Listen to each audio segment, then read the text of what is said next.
Maybe I'm crazy, but I really need to work on my Bane impersonation. I was born in the dark. It's so bad.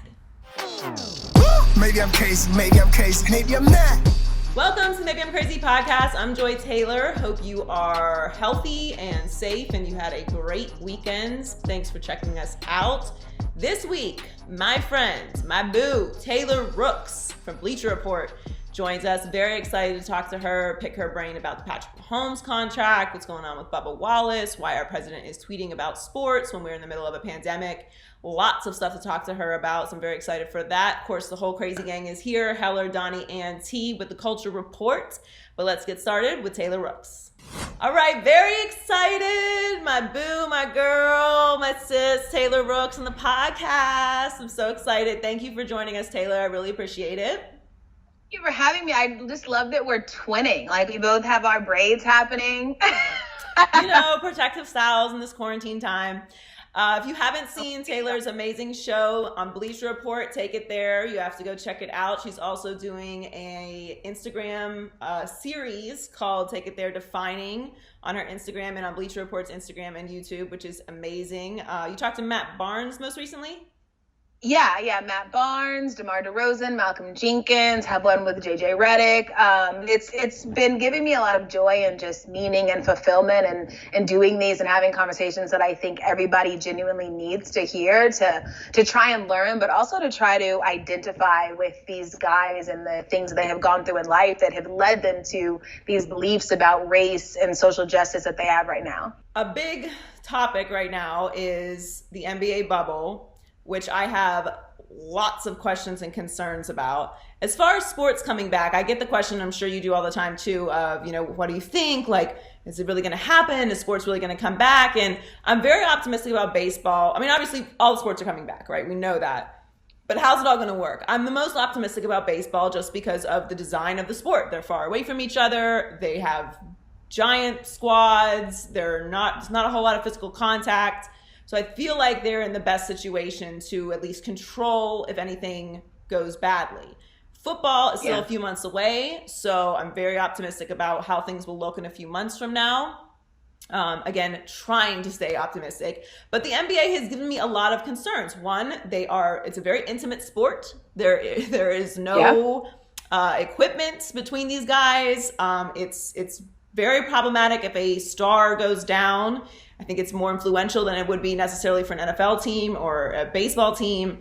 What is your biggest concern about the NBA bubble?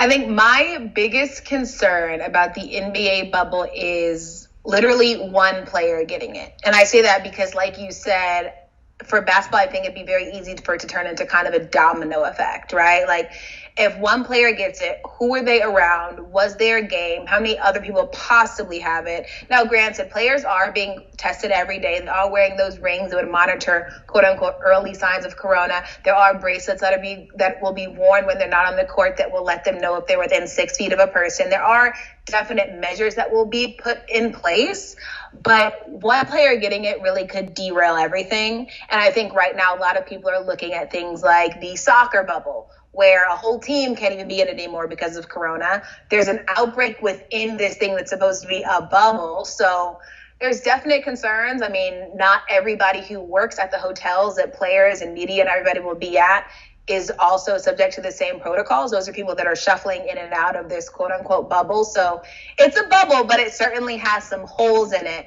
And that's probably what's like most concerning in general. And also you want everybody in the bubble to follow the rules. I mean, are people really not gonna see other people, or is everybody gonna abide by exactly what they should? Like, there's just a lot of questions. But I do know that the NBA has thought about it so heavily, and they are trying to do all the things they can to ensure that everybody does stay safe and tested, and they can see coronavirus the minute that it happens, if it happens, but hopefully it does not. Well, the mental health aspect for me is also a major concern in this situation, because this is a massive ask. I mean, listen, we want basketball back desperately, right? Yeah. But this is a massive, massive ask of these men and women. The WNBA also in a bubble, because not only, as you mentioned, do you have to stay completely quarantined, right? You're going to be in your room all the time. So it's essentially like a never-ending road trip. Yeah. You are not eating what you normally eat. You're not sleeping in your normal bed. You have to wear a ring. You have to wear a bracelet. You can't socialize with other people. There's the constant anxiety of if you are going to possibly get sick.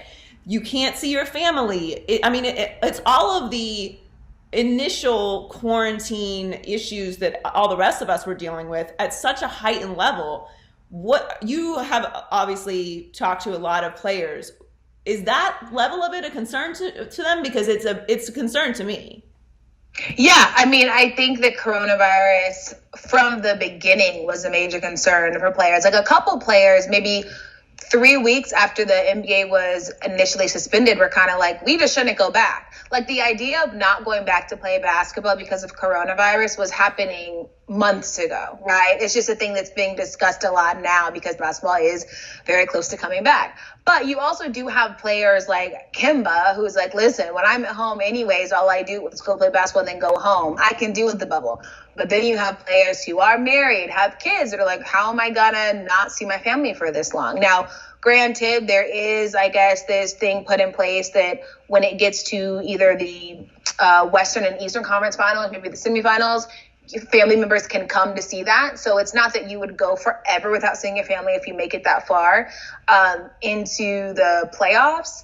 But you're right. These are all concerns. Mental health is something that should be taken incredibly seriously. That is a thing that a lot of basketball players deal with, whether they say it openly or not. But I also see it as a lot of us were doing or have been doing this for quite some time, not leaving our homes because we had to quarantine. I think the main difference, and the difference that's going to be difficult, is the family aspect. But being in your room is honestly, that is the responsibility we've been putting on every American to do, which was go to work and go home, or go to do things you have to do and then go home. So if that is what it takes for everybody to get their money, for everybody to finish the season, like, I don't know if I think that's too much of an ask, because it's what we asked of America, was to stay away from people, you know? Yeah, that's fair. I think it's just more of you've already kind of been quarantined, and now we've loosened quarantine a little bit, and now you're kind of going back into another quarantine, which you're right, we all are basically doing. But I just feel like it's such an intense situation. So that said, I also think because there are so many factors, Corona, this is not a normal training camp situation. You're not going to be 100% in shape the way you would be certainly going into the playoffs.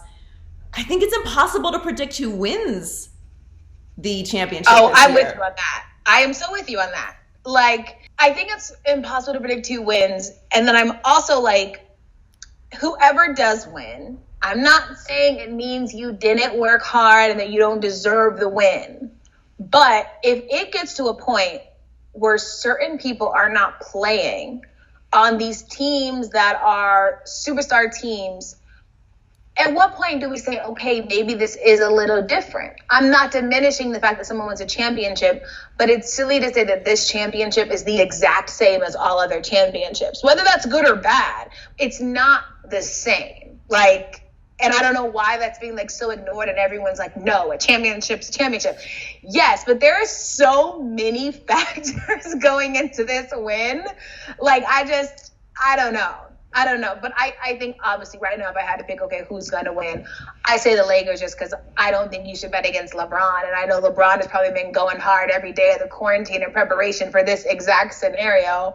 But I don't know. I am very interested to see final rosters come July 30th. Like, who is on the court, who's not on the court. So that's an interesting perspective you just brought up. I hadn't really thought of it that way. I think if it's, best case scenario, obviously no one gets sick, right? We can't predict regular injuries, but best case scenario, no one gets sick. And there's full original rosters, obviously Lakers minus Avery Bradley, and say it's Milwaukee and the Lakers, or Milwaukee and the Clippers. I think in that scenario, which is extremely optimistic, I would not look. I would agree with you. There's a lot of factors, but I think I would be more inclined to give that team like their full championship credit. Yeah. But if things don't go that smoothly, and you have just a complete flip upside down scenario, which I think is entirely possible. I don't know. Is that fair? Because I think that's I'm with you on that.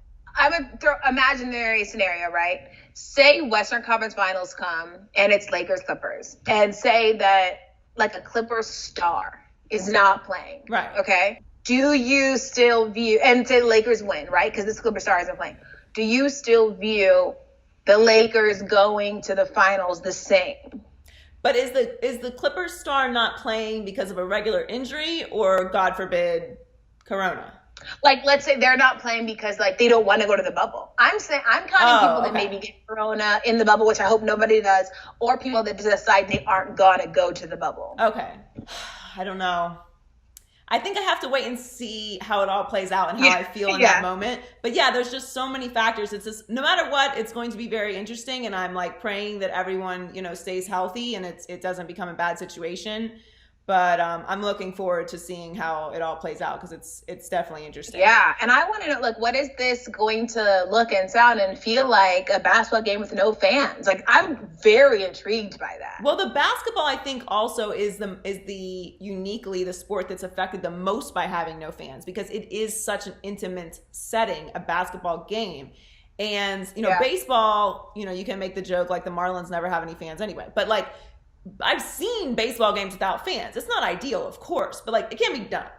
And football, in a similar fashion, it's obviously we want fans there. That's the most ideal scenario. But football, I think, can be played without fans. Doable. Baseball, doable. Obviously, we've been watching soccer. MLS is starting this week. I think tomorrow. Doable. Basketball is going to be interesting. And I think what I'm trying to figure out is, there's a lot of talk that goes on that court that the fans yelling covers. We got families watching. I say, like, let's lean into that. Obviously, I don't know, the way TV goes and the way cable goes and the rules and restrictions probably can't. But I think it'd be cool to really be there and, like, see what it's like for them on the court and hear what they're saying to each other. Obviously, certain words could be bleeped out, but I think that just adds to this like unique perspective we're supposed to be seeing in the bubble. Like this is what's really going on that court. Because at this point, with all of these things happening with basketball, they should be doing whatever they can to make the viewer feel like they're there.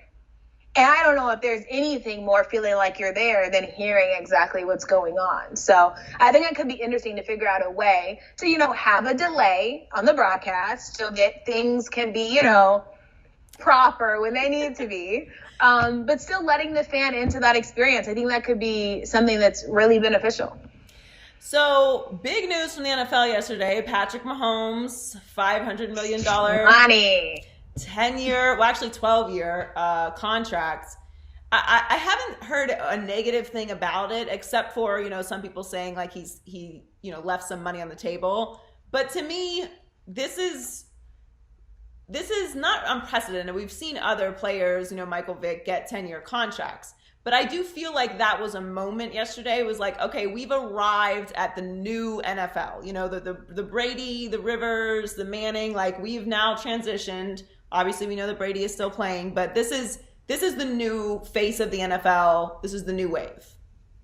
Yeah, for sure. And I think not even just like the new wave of the NFL, but like the new wave of player. You know what I mean? Like it's been really cool to see the styles of Mahomes and Deshaun Watson and Lamar Jackson. Like they bring something to the game that I think this is the perfect era and perfect time to be that type of quarterback. Like Lamar is somebody who he's at his best when you let him be who he is. I don't know if Lamar could have existed when Michael Vick existed, because I think even if a Michael Vick player existed now, they would be exponentially better than Vic because of the time that they're in. And Michael Vick was fantastic. I love Michael Vick.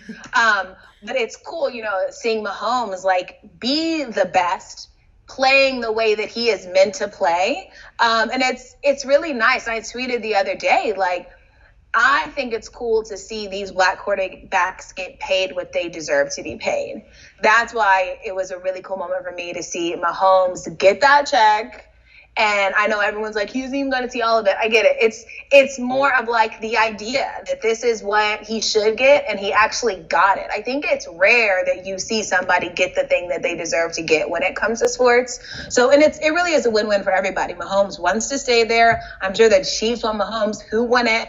So it was a really, really cool day and very well deserved. Yeah, and I don't have so much of a problem with him leaving money on the table, so to speak, because once you get to a certain level of money, like, yeah, you know what I'm saying? $2 million is not changing. Like $5 million. Yeah, it's not changing your lifestyle. So, like, obviously, he's got a lot of smart people around him. His father was a Major League Baseball player. He's not out here signing bad deals. So I'm happy for him, and I thought it went as smoothly as it possibly could. And me personally, like, I do not enjoy talking about players' money because I want everyone to get paid. Like, you're not taking any money out of my pocket. I'm never like, that was too much. I'm like, no, like, there's no such thing as overpaid. You're paid what the market allows. Right. So if a player gets a lot of money, it's overpaid. He's paid what they said he'd be paid. Like, you know, and I also don't like talking about things that I do not directly identify with, you know, like the same way we don't want people to tell us how to be members of the media or how to be journalists, because only way you would know that is if you are one, you know. It's like, I can't tell Patrick Mahomes he left money on the table or like asked for too much, like, because I don't know what's actually happening. So I'm just happy he was paid and that he seems happy about it. So I'm with you. I'm not talking about people's money. I'm like, just get paid. Yeah, like I love Dak. And I like want him to get paid, but then I'm also like, I mean, this is kind of a reasonable contract, so maybe you should sign that. But maybe you should decide. I'm not in the room, so I think Dak deserves to get paid, and he's the future of the Cowboys. And I don't think that Mahomes' contract in any way directly affects Dak. Like, certain people have their own markets. Mm-hmm. Absolutely. Yeah. I agree. So another big move that's happening in the NFL right now is finally the Redskins are changing their name. Dan Snyder does not deserve any credit for that because he was forced to do that by FedEx. FedEx deserves the credit for that. But what would you say to people who are still resistant to this idea of changing the name? Which, I've not been calling them that for years. I just call them the Washington team. But, it is difficult time. Like we work in the media. Like, you have to talk about this team. And to me, it's a very obvious slur. I don't understand how anyone could not see it as a slur. What would you tell someone who is pushing back on this idea? I mean, I don't know. I always say that, you're not offended by the name because you're not the person who's meant to be offended, right? Like, if somebody is like, I don't get the issue with this name, we've been calling it forever, it's like, then that means that this really isn't your problem to tackle. It just means you should support those that feel like it is their problem. The history of Washington isn't going to be erased because you changed the name. It's like, no, you're actually just going to end up on the right side of history because you're doing the right thing. Granted, money forced you to do the right thing, but now the right thing is happening. So I'm not in the business of other people telling people how they should or should not be offended, and also how they should react to being offended. Like, if one Native person feels like this is a bad name, it should be reevaluated. And it should have been reevaluated years ago. So this is a move that should happen. And at the end of the day, it doesn't even really matter if there's fans who don't want it to change because it's being changed. Right. And so there is a large group of people that are the minority that have had to do things for a very long time that they did not want to do. So welcome. Yes, welcome to 2020. We're here. Welcome to the party. Yes. So our president tweeted about that. Their president tweeted about that yesterday. And he also tweeted about Bubba Wallace. So you and I haven't talked about this situation, but when the initial story came out, the initial report from NASCAR came out, I wasn't shocked, but I was taken aback, like, wow, okay, I really hope they find who did that. Because I'm reacting to the statement that NASCAR put out saying there was a noose and it's a heinous act and we're going to find the person or persons that did it. So I'm reacting as you were to information that was given to us from NASCAR. Then, of course, everything happened before the race, after the race, and then I got the alert from Bleacher Report, best app in sports media, in my opinion. And I got, it is though, it's the best. I got the alert that the FBI findings, and my initial thought was, that's the worst outcome from this situation that could have happened based off of what's already occurred. Now, of course, people took what I said out of context, saying like I wanted there to be a noose in Bubba Wallace's garage, which is of course not true, because if you're listening, that's not what I said. After NASCAR puts out a statement, after everything happened before the race, during the race, after the race, interviews, reaction, etc., for this to be the outcome is the worst case scenario, because racists are going to, then they already were, calling him Jesse Smollett, calling him a liar. They were going to say this is a perfect example of why racism doesn't exist and everyone's sensitive and everyone's PC. And now yesterday, Trump tweeted everything that I said was going to happen verbatim. Yeah. What was your feeling when you saw the news and when you saw that tweet yesterday? Yeah. Well, it was twofold because, yes, a lot of me is like, thank God it wasn't a noose, right? I don't want any black man to go into a garage, and granted, he did not go in the garage, see it, nor report it, which is very important. That was not Bubba. Right. I would not want there to be a noose or any symbol of a lynching in the garage of a black person or for any black person to have to see. So half of me was like, okay, listen, I'm just so happy that it wasn't a noose.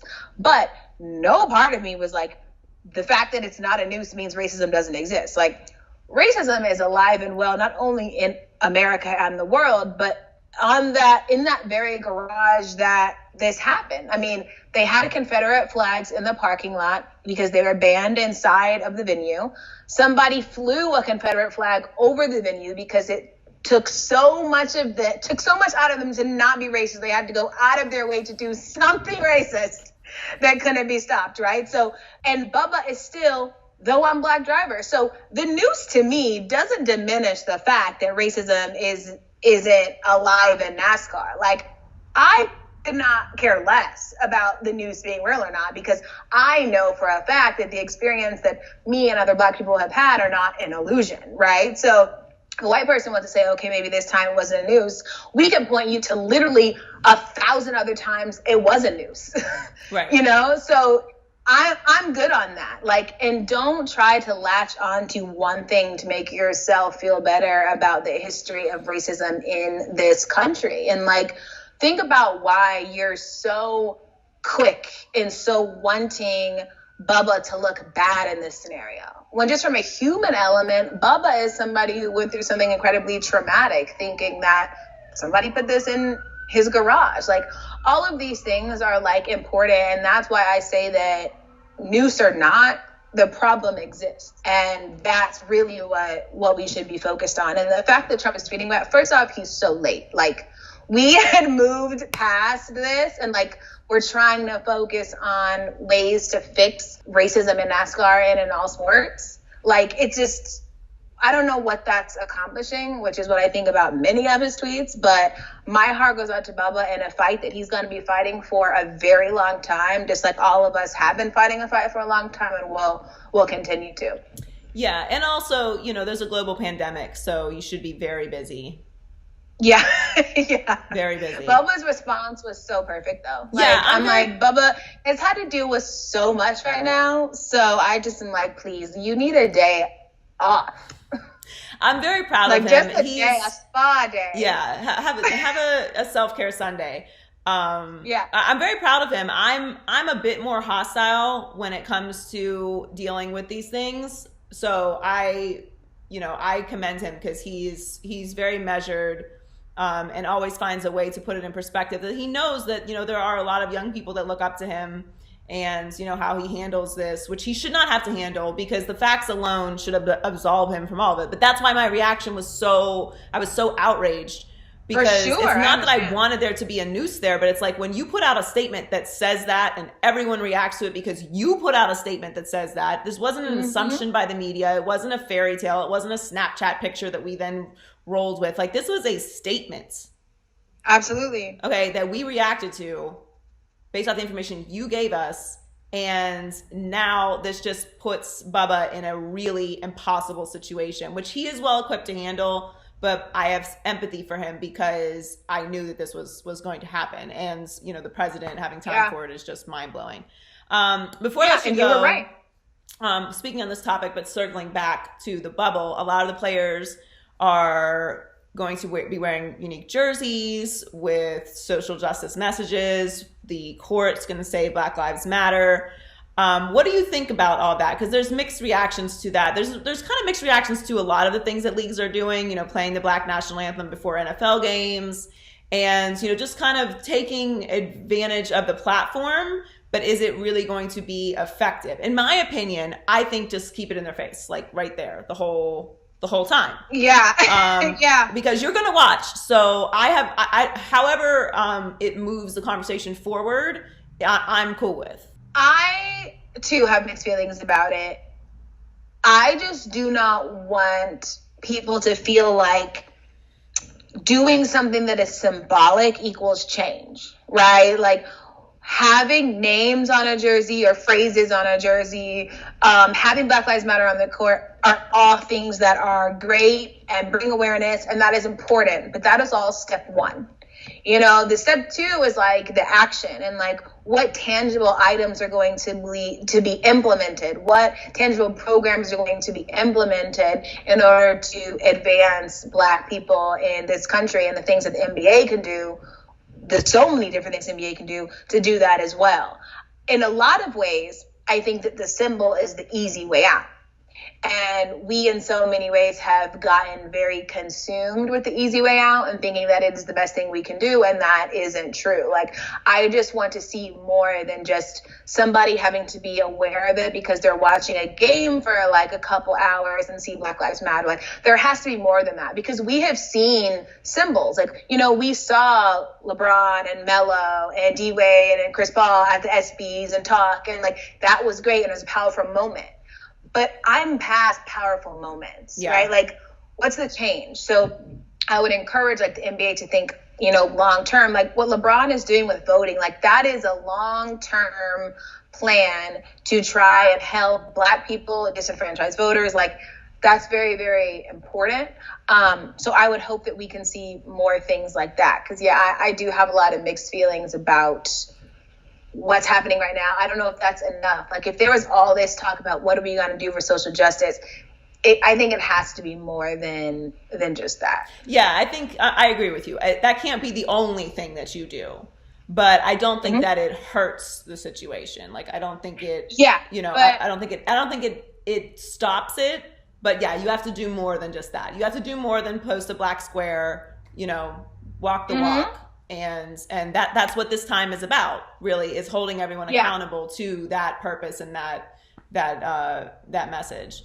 As I said, when you mentioned, you know, the whole playing the Black National Anthem before the games, I know there is a big group of people, a big conglomerate of people that feel like, okay, this is stupid. Why are we doing it? You know, we don't want them to play the anthem. We want them to arrest the cops that killed Breonna Taylor. Right. A fact. You need to arrest the cops that killed Breonna Taylor. 100%, that's priority.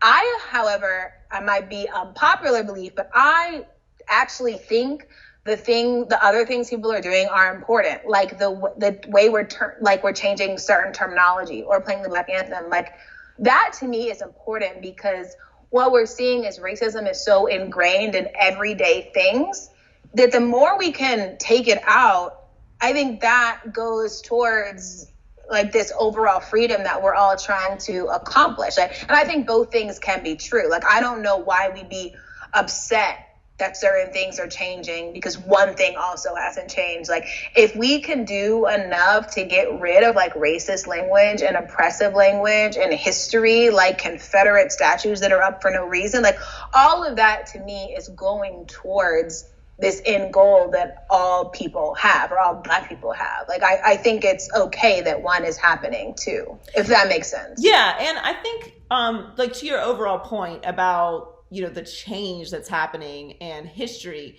to me is the biggest element of this. Like, when I look at what is the core of the division in this country and Why is there so much, arguing? And why isn't it just so easy to be like, yeah, Black Lives Matter, totally agree, let's fix it.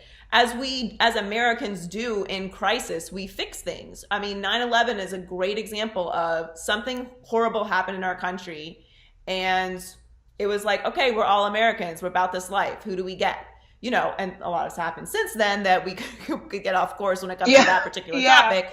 But we certainly had a moment, and we have moments where we come together as a country.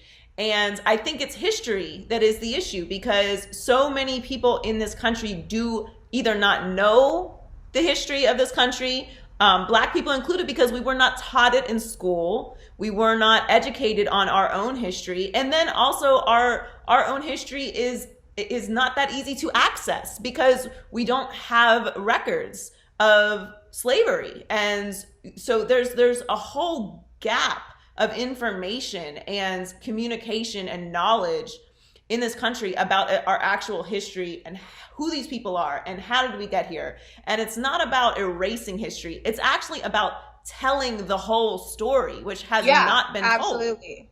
Yeah, and you're right. Like, exactly. The core of it is not erasing. It's just explaining, you know, like you literally, it is not a hyperbolic statement. You cannot explain the history of America without starting with racism. Like, the only way to talk about America is to talk about its relationship to race. Right. Like, it's the only way. Like, and the way that we tell stories and where we start stories is super, super important. Like, if you want to start the story of Black people by saying let's do Native Americans, right? If you want to start the story of Native Americans, like, okay, there was this man who came over and he discovered America, and then we have America now, right? Instead of saying there was this thriving land of Native people till one day a man came over, killed them all, and started America. Like, those are two different stories. But we start with version one, which paints Christopher Columbus as like some hero that should be revered and have a holiday. But if we say exactly what happened, beginning with A and not beginning with like D, like it completely changes the narrative. And that is the way with any historical figure, even like the people that signed the Declaration of Independence. Like, you think about the Constitution, those people own slaves. Right. But we just see them as like the people who made history. And two things can be true about what that history. Two things can be true. Yeah. They did establish this country, but they also own slaves. And you have to tell both parts of the story. And this is why I think overall, like, an overarching theme to everything that's happening right now. And it also relates to sports.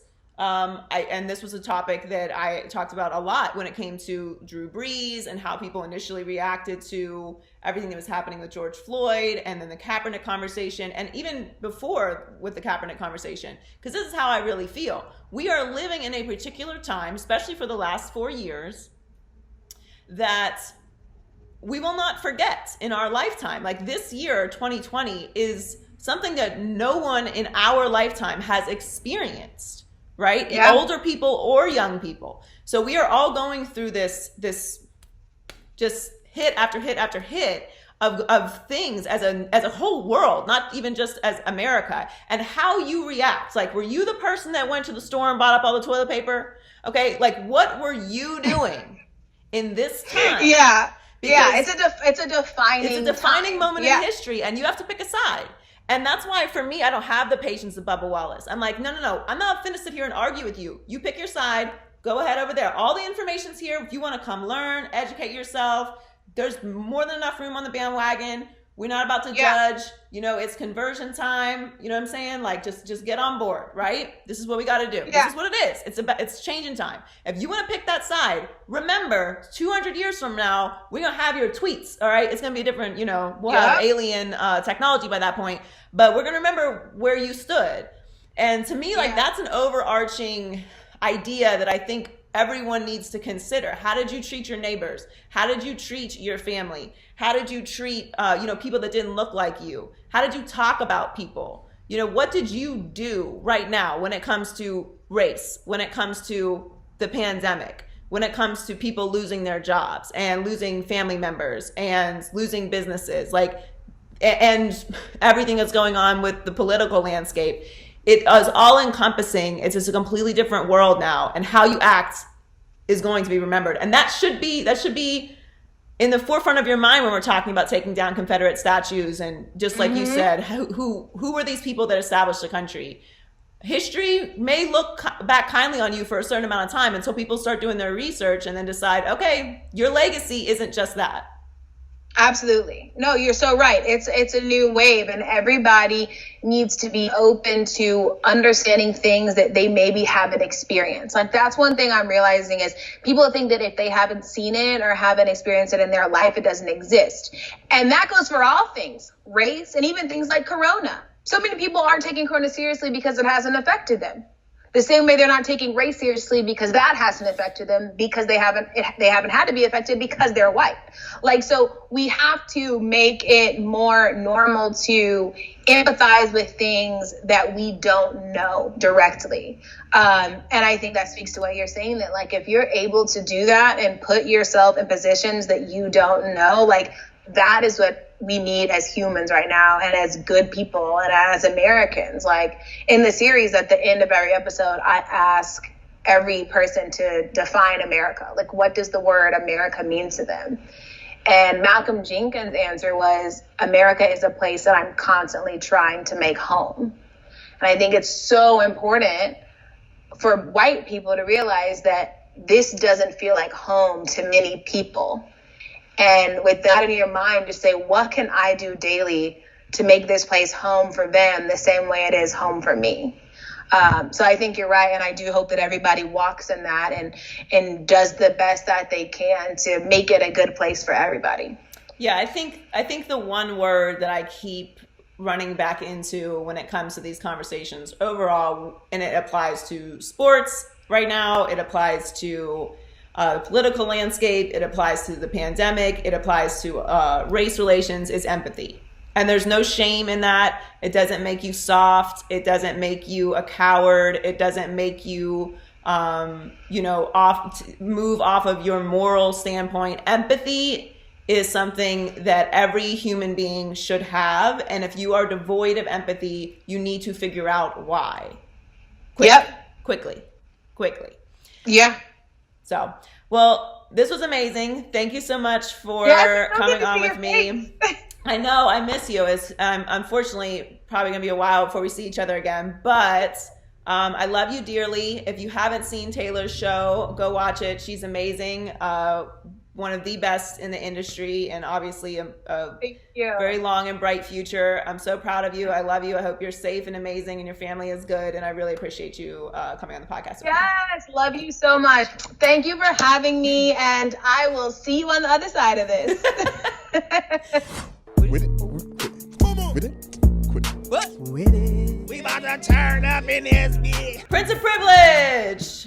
Hey, that name is funnier than ever, isn't it? Golly. It is. What's going on? What am I winning or quitting today? All right, let's start with Patrick Mahomes. Thank you, Patrick. Thank you to you and your agent and the Chiefs, because now we got something to talk about. Yes. Cam Newton was great, but we were running out. Anyway, so the latest numbers per Adam Schefter, it's a 10-year extension. It's worth $450 million. The injury guarantee is $140 million. So he's $140 million richer no matter what happens. That being said, Joy, is that deal too long? Quit it or quit it? Quit it. I think it's an amazing deal for both sides. When Colin said it on the show today, because I hadn't seen Schefter's tweet yet, I was kind of in shock. Like, damn, 10 years? Like, what industry really gives out 10-year contracts? Like, anything that any industry where you have to have a contract, generally a contract that long is really only benefiting the talent, right? Like, unless you're talking about a salary cap situation, which this is. Yeah. Like, a baseball contract, obviously, they give out super long contracts, but all their money is guaranteed. So it's spread out over a long period of time, but they're going to get every dollar of whatever that contract is. So we always see this in baseball, so it doesn't shock us. But they also don't have a salary cap. So like I said, they're going to get all that money. This is a different situation. what about 5 years from now? The salary cap goes up dramatically, and then the whatever 30 million he's making, 40 million he's making a year. The next guy comes up and makes 65 million. You know how this works. To me, I think it's a great situation for both sides. I think the Chiefs have their guy now, so they have him locked up. I'm sure because it's really actually a 12-year contract because he had 2 years left on his current deal. So it's really a 12-year contract. So he's in Kansas City forever. Go ahead and buy you a house, boo-boo. You can get a house in Kansas City. You can get a house in Missouri. You can get a house in the Ozarks. You can do whatever you want. He is basically worth $500 million. Like, not he hasn't paid all that yet, but like that's what that contract is. On top of the endorsements he's already had and are going to make because of this.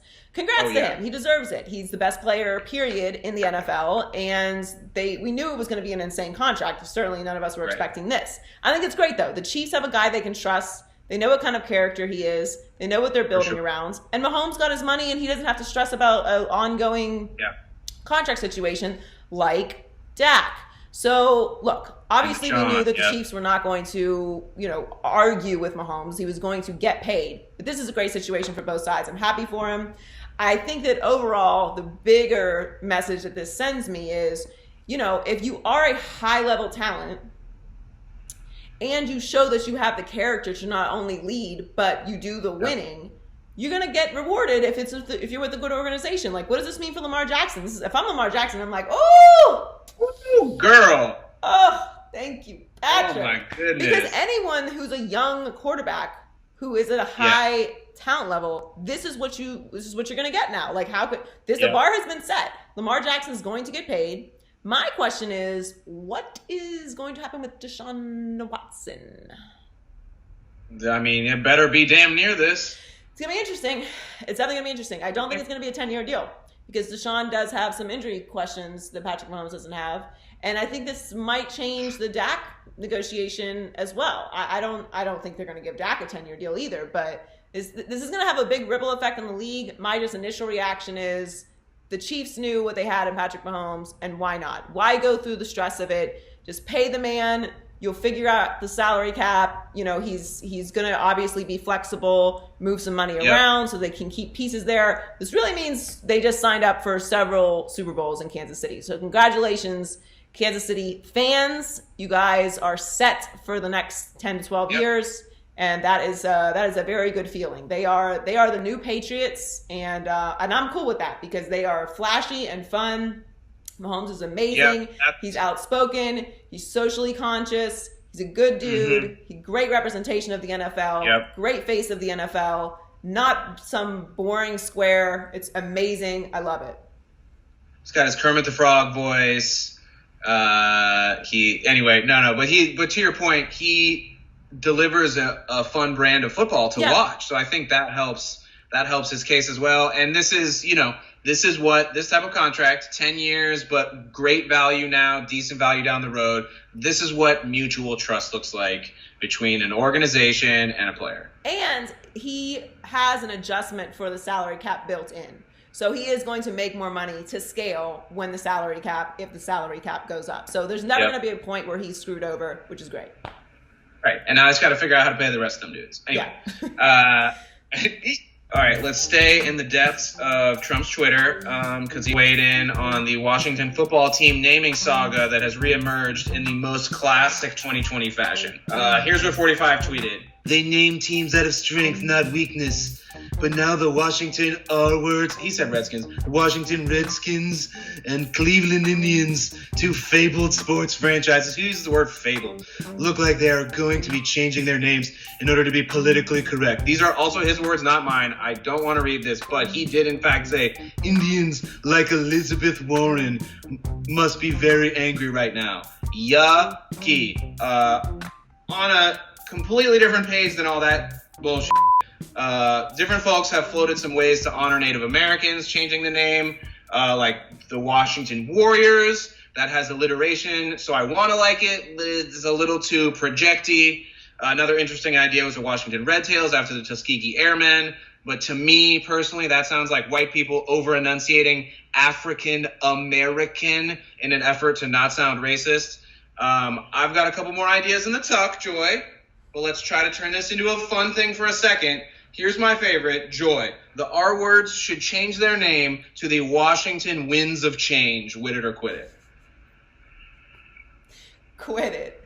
Hold on. Let me defend it. Okay. Before you quit it all the way. So first of all, it would be the word win is in fact in Winds of Change. Mm-hmm. So the Redskins are looking for a win anywhere they can get him right now. The R words, I mean. So like they would at least would have win in the name of their team. You could also just call them the Winds, Washington Winds. I think that's pretty cool. And like imagine this: the Washington Winds blow through Arizona for week 2 for their first road game of the season. Are you convinced yet? No, it's not good. But I appreciate the thought and the effort in it. It's too many words. Okay. It's got to be like one thing. Okay. So that if it's the Washington Winds, but I'm saying it's short. But it's like, think about it like Los Angeles Angels of Anaheim. You know what I mean? It's just the Washington Winds of Change. But it also makes me think of the autumn wind is a Raider. Right. And I mean, that's a decent brand, I guess. Okay, let me give you a few more before we actually talk about this subject. I actually really like the Washington Wackos because you could like still wear all your headdresses and and it just would like seem like part of a. Okay. You're saying the headdresses is part of this process. Okay. What about the Washington Walruses? Walruses are super cute. Yeah, but not intimidating unless you're like literally standing next to a walrus. Okay. Do you Washington Waffles? It doesn't have to be WW. It kind of does, I think. No, it doesn't. I really like alliteration names. What? How many other teams are there? Like Seattle Seahawks? A lot. You just named one, for example, the Seattle Seahawks. Anyway, let me keep going. I'll hit you with 2 more. One, what about the Washington Wokes? You just go the full other direction. Okay, and then finally, cross-promotion opportunity here, the Washington Whoppers. It's like big hits, but it's also burgers, and then you got sponsorship building. Cross-promotion going. Yeah. I don't actually hate the idea of making it a sponsored name. It's actually kind of genius. MLS does it. The new name's gonna be meaningless regardless. MLS does it. So everyone's moving in the sponsored direction. Stadiums change their name for sponsors all the time. They get big bucks off that. People still know where to go. So I don't hate the idea of changing it to a sponsored name, and then making more money off of it. But what I do hate is that it's taken this long and it's taken this much pressure and time and energy to get him to change the name. Him being the owner, Snyder, who fought to the ends of the earth to keep this name, which he should be embarrassed of, considering now the fact that he's being essentially forced by a sponsor to change the name, because any kind of social pressure was not going to do it, because this has been going on for years. I'm not a good person with names. It takes me forever to come up with names of shows and names of segments, and I'm not the best with that. There are great marketing people. My only suggestion is stop naming teams and stuff after people. And then we will be able to avoid these situations probably in a much more drastic fashion. I'm glad it's happening. It needs to happen. Again, I don't know what the president is doing or how he has time in his day. People tweet to me all the time, like, how do you have time to argue with trolls on Twitter? I'm like, I don't know, because I'm single and I'm sitting on my couch and it's the middle of the afternoon and I have nothing to do. So why not roast a few people? I am not in charge of the country. So if I feel like I don't have time to respond to Joe 25467 about what he thinks about anything, because it's irrelevant. So I do not know why the president has time for this, but he's made it his goal for today to talk about just for that hour. The NFL. Yeah, I mean, just for a few moments, because he went back on to like chlorine or whatever else he's talking about. The overall point is, I'm glad it's happening, and people need to get over it, like right now. Just get over it. I don't want to hear about its PC. If it bothers you so much that you need to stay attached to something that people are telling you offends them, and not this Elizabeth Warren situation, okay? Actual Native Americans, who, by the way, had their land stolen from them, and then mass murders and genocide, and are still disenfranchised to this day and underrepresented in all forms of government, are telling you this is offensive to us. And if you just say the word, just say it, and then you think, it really shouldn't take you that long to land on why it would be offensive. So to those out there who are saying this is PC culture, get over it. We have arrived in the space and time where people have a voice. And because you have a voice, you being the person that hates PC culture, and I have a voice, and other people who are offended have a voice, we now know these things are offensive. So while you were dancing around in your little field of daisies, ignoring everyone else's opinion and thoughts and feelings, that's not where we are anymore. Now everyone's got an opinion, and overwhelmingly you are going to walk into situations where you realize maybe your opinion it's not really that cool. It's not PC. It's when something offends someone, you do not have the right to tell that person they can't be offended by it, especially if it actually affects them and doesn't affect you. Again, I lead this back to parenting. Like, you know what I'm saying? Nobody told you everything about you is the most important thing on planet Earth at all times. The Earth revolves around you, whatever you think is right. All of your crappy pictures go up on the refrigerator. Some of the pictures don't make the refrigerator. That's not good. Do better. You know what I'm saying? Y'all didn't have any real ones in your life, and it shows. So that's where I am with all this. I don't have any more patience anymore, as you know, but I'm glad it's happening.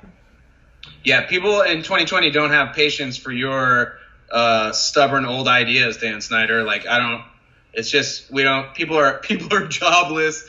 People are hiding out in their homes from a pandemic. We got time. We got time to serve you if you have some old bad takes. So first check yourself, and then start looking around, because check yourself. Ain't no time for that anymore. Do you think 2020 is coming for some other team names too? You know, the Indians, the Blackhawks, the Chiefs, the Braves, the Dodgers. Yeah, so the Indians are already having this conversation, which is good, and they finally got rid of that horrible logo not too long ago, which was a step in the right direction. I don't know if the Chiefs and the Braves are going to be put into that category, because they're literally are Chiefs and Braves. Yeah. You know what I'm saying? Whereas there are not literally Redskins and there are not literally Indians, because unless you're racist or have an old way of thinking, yes, you're correct. Right. I mean, I don't want to have to explain why that is what it is. But yeah, so I don't think that the Chiefs and the Braves will change, but the Indians and the Redskins certainly should. Yeah. And then I slipped the Dodgers in there past you just because I don't like the Dodgers. Yeah, I don't think there's anything wrong with their name. There's nothing wrong with their name. What up, Donnie? What's going on in High Key, Low Key this week? High Key, Cam Newton said he's putting the humility aside and he's about to roar this season. Low Key, if we've been seeing humble Cam up to this point, the NFL is in some deep doo-doo. Unleash! Roar, Cameron! Roar! You're not a Panther anymore. Patriots don't roar, but we get it. What do Patriots do? They write Bill of Rights. Yeah. I just watched Hamilton this weekend. What do? They exalt. Exalt. I don't know. I can't think of the word. But yeah, I mean, that video is something. I love it. Like, that's why I love Cam Newton. I don't have a problem with any of it. You know, I rarely do. But I am interested to see how this actually translates to the Patriots, right? Because we've seen characters not like Cameron Newton, but obviously Gronk was a very out of the box individual, not just for the Patriots, but for the whole NFL. So, exactly. But he fit because he's a tight end. He's not the quarterback. So he's not the face. So I'm really interested to see how this goes with the Patriots this year. I love it. I think that now that he's signed, he can really unleash. Yeah, he can let loose some. The British are coming. That's a roar. What is it, roar? The British are coming. Oh yeah. We'll stick with the lion references. They're better. Yeah. All right. High key, the Bengals are building their offense around Joe Burrow's quote unquote comforts. Low key, a comfy quarterback equals a comfy team. Right? I love comfy. I love being comfy. You know, just like a nice t-shirt, sweats, my house shoes. Onesies, that's peak comfy. Onesies are peak comfy. But it's got to be like when it's cold out, because otherwise it's... Yeah, you can blast the air conditioning. That's another option. That's the move. I love this. This is great news from the Bengals to me. Like, this is what I want to hear. You drafted Joe Burrow. Make it about Joe Burrow. So many times teams draft players and they're like, you have to fit into our system. And I've been running the system for 25 years. Make it work. Instead of just putting pieces around your quarterback and catering your offense to things that your quarterback not only does well, but feels comfortable doing. That's how he's going to excel. So he's not thinking about things all the time. It becomes more second nature to go through the offense. He's able to make adjustments and important decisions more quickly than having to think about all the repercussions of this play and this move, because this is not something that I'm used to doing and feel comfortable and natural doing. This is what they did with Lamar Jackson. How did that work out? This is what Harbaugh did with Colin Kaepernick. How did that work out? Not that Joe Burrow is Lamar Jackson-esque or Colin Kaepernick-esque. I don't think he's that type of quarterback.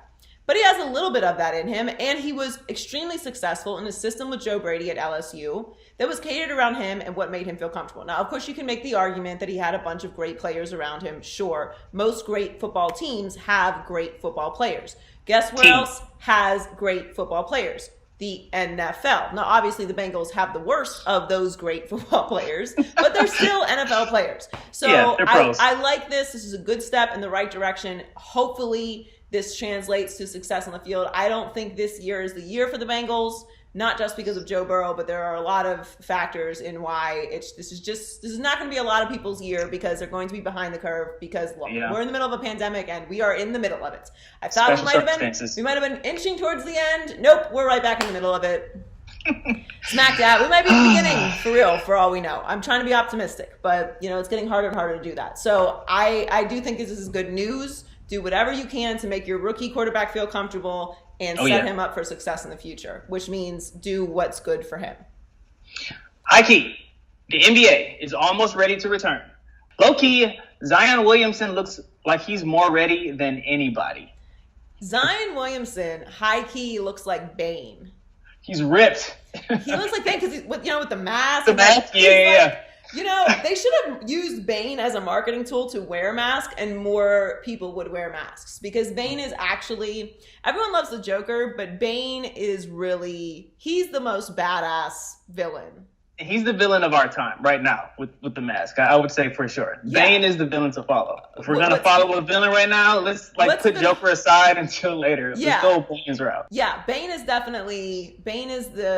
he's my favorite villain out of it's so tough though, because the Joker was such a great character. I know this is really about Zion and we'll get back to him in a second, but Bane, I love Bane. Bane is sexy. He's so intimidating. His voice. Yeah. You merely adopted to the dark. I was born in the dark. I was molded by it. You feel in control. It's so good. Bane is amazing. And he looks like Bane. He looks so intimidating. He doesn't look like the young man that we knew just a few months ago. He looks grown. He looks ready to take the Pelicans into the playoffs in the bubble. Can we go with a better name for the bubble, by the way? The Dome. The Thunderdome. It has to be something in between bubble and Thunderdome, because it can't be too intimidating with everything that's going on. So it's got to be you know what I'm saying? We got to find a better name for it. But anyway, I love what I've seen from Zion. He looks amazing. And it's really a testament to what kind of player he is going to be, because quarantine has tested all of us mentally and emotionally, and it's hard to keep a routine that you don't have to keep. And obviously he's in the NBA and he wants to stay in shape. But staying in shape and improving your shape drastically within the time that you've had off are two different things, and that's clearly what he's done. So he looks great. I'm really looking forward to seeing what they do in the bubble. And again, I think this is just going to be a totally unpredictable situation, but you merely adapted to the bubble. He was born in it. I was born in a bubble.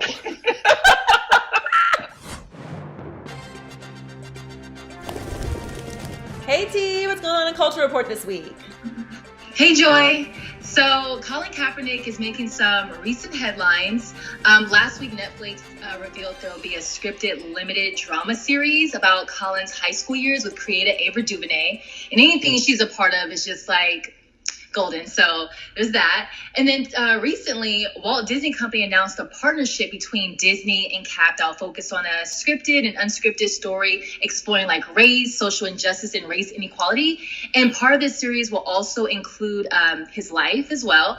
So he's become one of the most prominent voices for racial equality. And after being blackballed from the league for kneeling in protest of racial inequality and police brutality during the national anthem, I think it's about time that people put some respect on Kaepernick's name. So this deal will extend across Disney platforms, including ESPN, emphasis on ESPN, Hulu, Pixar, Walt Disney Television, and The Undefeated. This is huge, Joy. So what do you think about this Cap and Disney partnership? I think it's amazing. I was really excited for the Netflix announcement because Ava is incredible, and I know that series is going to be awesome. And I'm very interested in it as well because we don't really get to learn too much about Kaepernick and like where he's come from, his childhood, his life, and up until this point, because we've been so focused on talking about his message and his protest, which has obviously exploded into a much bigger conversation, as it was meant to do. But yeah, I'm really looking forward to this. Disney is on top of it always, so we know the production and whatever that they put together is going to be at the highest level. Cap deserves this, and I'm really interested to see what kind of content they put out. I know it's going to be powerful stuff either way, but yeah, this is a great news, and more importantly, in a time like this where people are still so insistent on being divided and on the other side, just keep it right there in your face. Can't get away from us, honey. Right here. Yeah, no, I love it. I think a lot of people were like waiting for him to come back to the NFL, and I'm like, Colin's destined for like big things. Not saying the NFL isn't a big thing, but I feel like that because of everything he's doing, he's like, I'm just not surprised. Like he's gonna just be, I don't know, maybe doing some movies, I feel like his life is going to be like this huge legacy. And we're going to look back and be like, he was the start of all this change. Yeah, I've always felt like history was going to look back on Colin Kaepernick and what he did in very favorable light. And it's only 4 years later, and we're already getting to that point. I mean, he sacrificed his career and what many felt like was his future to protest for something that he believed needed awareness brought to it. And it was very controversial, and it's still controversial, and the conversation is still continuing. So as far as the NFL goes, I still have a feeling that a team may call him this year. One of the main reasons for that is, now if he is interested in playing the NFL is a different story. I'm assuming that he still is interested in playing. But, I haven't seen anywhere from him specifically that he wants to play. I know that he's just continued to stay in shape. So I'm assuming that he does. I think a team will end up calling him this year because there's already been those conversations. And, we are dealing with a pandemic. There's going to be injuries as there are every single year. But this year, I think is going to be very unique in that space. We don't know what to predict as far as if people are going to have to be out on quarantine during the season. And, so there's a lot of extra factors that could lead to, a lot of players who might otherwise not have opportunities outside of, Kaepernick's unique situation that will be getting calls this year. So I do still think he has an opportunity to play in the NFL this year. Obviously, a lot still has to be, determined before that happens. But either way, this collaboration is going to be amazing, and I can't wait to see what they turn out. I know, me too. Exciting. So, back in 2015 at the MTV Movie Awards, we saw Kanye West announce that he's going to run for president in 2020. I mean, I didn't really hear much after that until recently. He decided to tweet that he's running against Donald Trump and Joe Biden in the 2020 election. And Joy, I'm a little confused. I'm wondering if this is like a publicity stunt. It makes me think, okay, is it to promote an album or something? And I mean, I think to tweet that you're running, I feel like back in 2015, at least there was a poster. So I'm like, again, I'm confused. I mean, I don't know what he's really done to like get the vote of the people. I mean, just announcing that you're going to run. I mean, sir, like, he's musically talented. He makes clothes that a lot of people like and shoes. I mean, his wife has done a lot of work in the justice system, but I don't think that means that he can run a country. But I think a lot of people are thinking, well, Donald Trump is a businessman and he was able to do it. People feel like that he was able to do it, but that's neither here nor there. And I think that people are saying, well, if Donald Trump can run, then it's the same thing with Kanye West. Like, what are your thoughts about him running for president? We don't have time for this right now, okay? We just don't. So I don't know if this is a joke, but if it's a joke, it's not funny. Like, it's not funny, all right? I don't want to hear this as a promotion for an album. Like, we're in the middle of a pandemic. We are in the middle of fighting for racial equality. And I just don't have time to be talking about Kanye running for president. First of all, I'm done with celebrity presidents. Okay, me personally, I was done before it started. But let's just leave the politics to the politicians, please. Like people who have spent their life in public service, whether they're good politicians or bad politicians. At the end of the day, they're politicians. And here's the deal. When Donald Trump was running for president, there were a great deal of people who were like, you know what? I kind of like that he's a businessman. I like that he's not a politician. No, all these politicians are so corrupt and they're owned by big companies. And, I think I'd just like to see some change in the White House, something different for a change, And I would ask them all this question. So you're sick, right? Non-pandemic, just, everything is normal. You're sick and your only options are the best mechanic in town, the very, very best, or the worst doctor. What are you going to choose? I bet your ass is going to go to the worst doctor. Because at the end of the day, they're a doctor. The person that can fix the hell out of a car is not going to help you. It doesn't matter how good they are. And that's how it is with politics. He doesn't understand policy. He doesn't understand foreign governments. He doesn't understand war. He doesn't understand the consequences of saying anything. He doesn't understand how the government actually works. Like, you can't just sign an executive order and now all of a sudden it's the law. That's not how things work. And politicians understand that's not how things work because they're politicians. That's what they do for a living. Right. What Donald Trump does for a living is tell people that they're fired arbitrarily on a TV show that he produces and hosts. Okay. And then on the side, he has had a successful real estate business and also bankrupted many others. When it comes to Kanye, I do not have time for this. I have very little time for most things Kanye does at this point, but him running for president, if he is not serious, I'm annoyed because why do we need to be having this conversation about Kanye? If he is serious, what he's going to do is simply take votes away from Biden, thereby helping Donald Trump to get reelected. So thanks for nothing. Because he's not gonna win the presidency. We already know that. And he would not make a good president because he's not a politician. I don't care what kind of ideals he has. This is silly nonsense that none of us have time to be talking about right now. We have much more serious things to do and things to discuss. And it's just, he's not gonna win. He shouldn't win. We need real leaders and real politicians and people who understand how to run a country, the consequences of running a country, the consequences of being responsible for an entire nation of people that then affects other nations. A leader of men and women and people and humans, you are responsible for lives, many, many, many of them. I don't want to talk about this anymore. Kanye, he's got to be off my list of things to talk about when it comes to the presidency. Let's talk about Kanye Gap line. Right. Yeah, that's more of his alley for sure. Yes. So look, on a positive note, much more positive, I saw Hamilton, which was so good. And Joy, usually when there's so much hype about something, I finally see it and I'm like, all right, it was cool, whatever. But Hamilton lived up to the hype. It was 3 hours of greatness. It's literally a masterpiece. The acting, the singing was phenomenal. I enjoyed it so much. I think Lin-Manuel Miranda is a genius. And it's one of those musicals I feel like that you'll need to watch again. I end up watching them with subtitles because somebody said I should. You may want to watch it a couple times in case you miss anything. But I actually envy people that saw it live because I can't imagine what that experience would have been like to see that.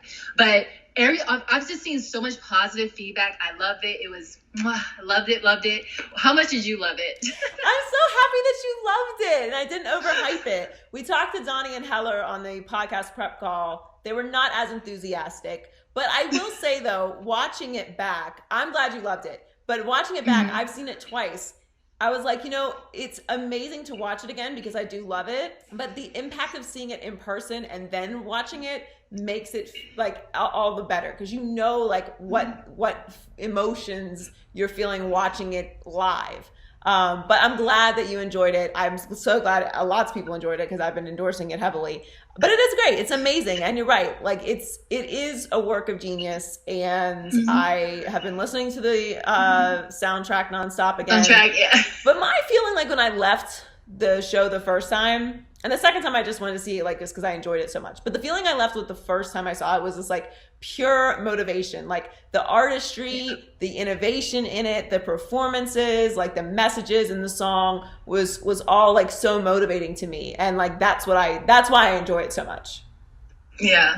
I'm like, did I just get a political history through like some rap music? I'm like, wait, what's happening? Like, I love that. Like, it was great. It was so I also great. feel like that's just how we should teach history from now on, so that people just absorb it. Because like it is like you learn. I'm like, I didn't know that, but it's a part of history that's articulated in a completely artistic way that is just, it was amazing. Like it's great entertainment. If you haven't seen it yet, go watch it on Disney Plus. It's awesome. Thanks so much for joining us this week on the Maybe I'm Crazy podcast. Thank you to Taylor Rooks for stopping by and the Crazy Gang. Make sure you go subscribe on YouTube. Follow us on our social media pages at Maybe I'm Crazy Pod. And you can listen to the podcast on any of the major podcast platforms, SoundCloud, Spotify, iHeartMedia app, and of course, Apple Podcasts. And we will check you next week. Thanks for joining us. Maybe I'm crazy, maybe I'm not.